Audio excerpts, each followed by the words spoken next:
غم آرزو۔ اوپر تلے کامیابیوں نے میرے جوش جذبے کو بڑھا دیا تھا اور میں زور و شور سے انٹرویو کی تیاری میں مگن ہو گیا۔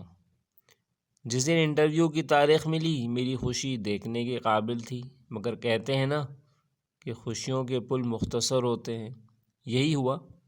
کونسلیٹ نے مجھے ریجیکٹ کرنے میں ایک لمحہ لگایا، یہ پہلی ناکامی تھی۔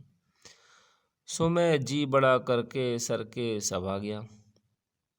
کچھ دن سوگ میں گزار کر ایک بار پھر میں نے دل کو سہارا دیا اور بار بار کوشش کے فارمولے پہ عمل کرتے ہوئے میری سے پھر سے تیاری میں لگ گیا۔ ان تمام غلطیوں کی درستگی پر خاص محنت کی، جو میرے اندازے کے مطابق ناکامی کا سبب تھی۔ بہت ہی پر امید ہو کر میں ایک بار پھر کونسلیٹ کے در پر جا پہنچا۔ اس بار دوا کے ساتھ ساتھ دعا کا تڑکا بھی خوب لگایا تھا۔ سو کامیابی کی بڑی امید تھی۔ اپنی باری پر مجھے اندر انٹرویو کے لیے بلایا گیا، ساتھ ہی میرا ریکارڈ بھی طلب کیا گیا اور دوسرے ہی لمحے اپنے پہلے فیصلے کو درست ثابت کرتے ہوئے انہوں نے ایک بار پھر میری درخواست کو رد کر دیا۔ میری امیدوں کا محل ایک بار پھر کرچی کرچی ہو گیا۔ اب کی بار دکھ کی شدت پہلے سے زیادہ تھی، اس لیے تکلیف بھی زیادہ ہوئی۔ دل کو بار بار یہ سوچ کر دکھ ہوتا تھا کہ سلیکٹ ہونے والوں میں کون سے سرخاب کے پر لگے تھے، کیا کمی تھی جس کی وجہ سے مجھے ریجیکٹ کیا گیا۔ دن رات یہی خیال دل کو اذیت دیتا رہا، مگر چند دنوں کے بعد ہی میں نے خود کو سنبھال لیا۔ خدا کا شکر ادا کیا کہ ناکامی نے میرے حوصلے کم کرنے کے بجائے مجھے قوت بخشنے کا مثبت کام کیا۔ میں ایک بار پھر یہ سوچ کر کوشش میں لگ گیا کہ آخر کب تک ریجیکٹ کریں گے۔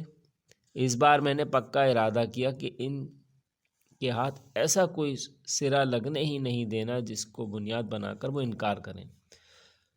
گھر والے میرے جنون کو دیکھ دیکھ کر پریشان ہوتے اور میں دنیا بھلائے تیاری میں لگا رہتا۔ خدا خدا کر کے ایک بار پھر کال آئی اور میں کونسلیٹ کے دفتر انٹرویو کے لیے پہنچ گیا۔ اس بار تو میں نے سر کے بل چل کر گیا تھا، مگر مقدر کی تختی چاہنے سے دور ہو جاتی تو دنیا میں غم کا کوئی وجود ہی نہ ہوتا۔ مجھے ایک بار پھر ناکامی کا سامنا کرنا پڑا۔ اس بار مجھے شدید صدمہ ہوا۔ غم و غصے سے بھرا کندھے جھکائے منہ لٹکائے گھر پہنچا تو مجھے مایوس دیکھ کر اماں نے کہا، سلمان بیٹا تو دل پہ نہ لینا، اللہ مارو نے تیری مستقل مزاجی دیکھ کر ضد باندھ لی ہے، ڈھیٹ بنے ہیں اور کچھ نہیں، پر تو فکر نہ کر، ایک در بند ہو تو کیا ہوا، خدا 100 اور کھول دے گا۔ اماں کے دل کے پھپھوٹے پھوڑنے اور مجھے تسلی دینے کا کام ایک ساتھ کیا۔ میں نے تھک کر اماں کی گود میں سر رکھا، آنکھیں موند کر اپنی غلطی سوچنے لگا، جبکہ اماں میرا ماتھا چوم کر کونسلیٹ والوں کے غائبانہ طور پر کان کھینچنے لگیں۔ وہ صلاتیں سنائیں اور مجھے یقین ہے ان کے لگے قبر میں بھی تڑپ اٹھے ہوں گے۔ میں ان کی محبت دیکھ کر یہ سوچتے ہوئے دکھی دل کے باوجود کھلکھلا کر ہنس پڑا کہ ہر ماں کو پیارا اپنا ہی کاکا ہوتا ہے۔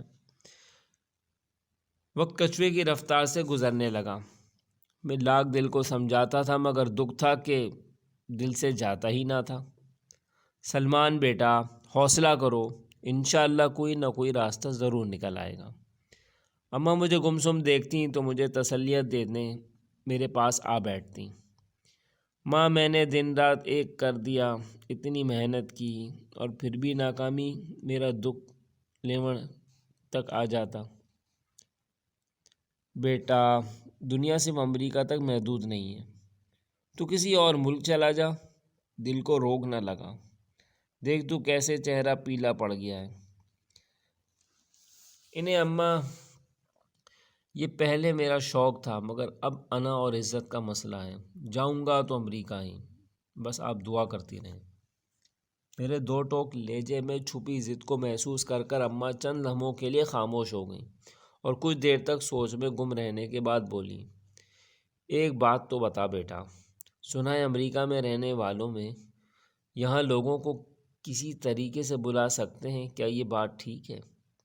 جی اماں، یہ بات ٹھیک ہے، وہاں رہنے والے اگر چاہیں تو اسپانسر بھیج کر کسی عزیز یا رشتہ دار کو بلوا سکتے ہیں۔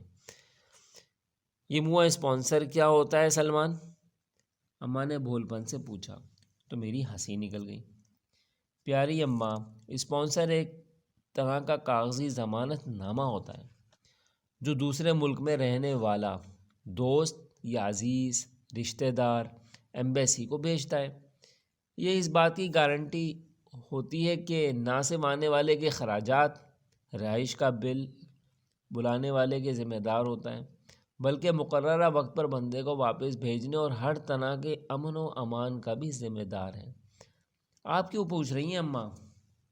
میں سوچ رہی تھی صلاح الدین سے کہہ کر اپنے حامد کو فون کرواتی ہوں، وہ بھی تو امریکہ میں رہتا ہے، ہو سکتا ہے وہ کوئی مدد کر سکے۔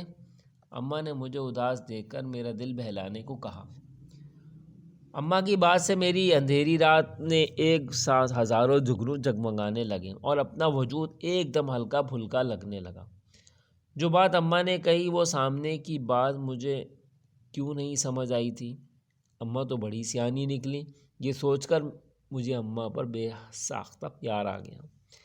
ایسے نہ صحیح تو ویسے صحیح، دل میں ایک نئی امید کا بیج پھوٹا اور لمحوں میں ہرا بھرا درخت بن گیا۔ سچ ہے کہ جب قسمت مہربان ہو تو راستے خود بخود بن جاتے ہیں۔ اسی رات ماں کے کہنے پر بڑے بھیا نے امریکہ کال ملائی اور وہاں مقیم کزن سے بات کی۔ وہ اسپانسر بھیجنے پر رضامند ہو گئے۔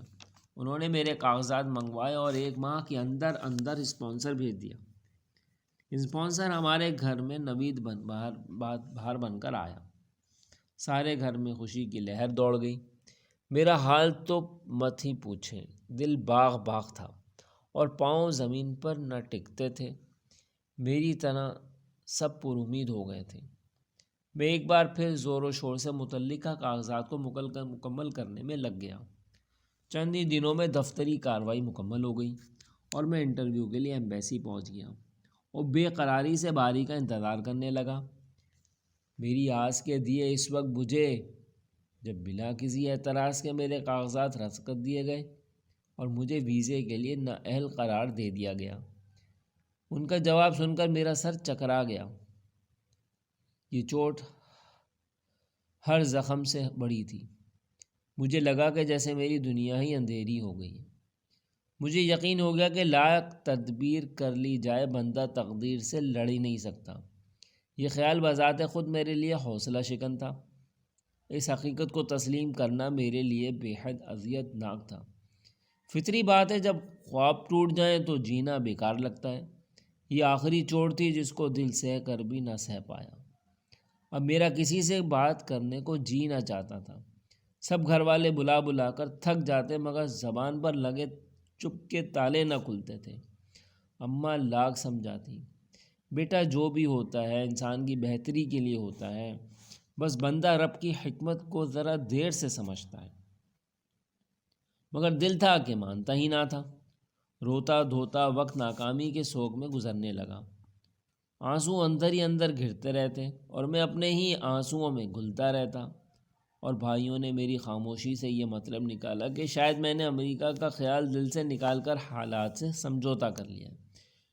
انہی دنوں مجھے سونی کمپنی میں جاب مل گئی اور میں خود کو کام میں مصروف کر لیا۔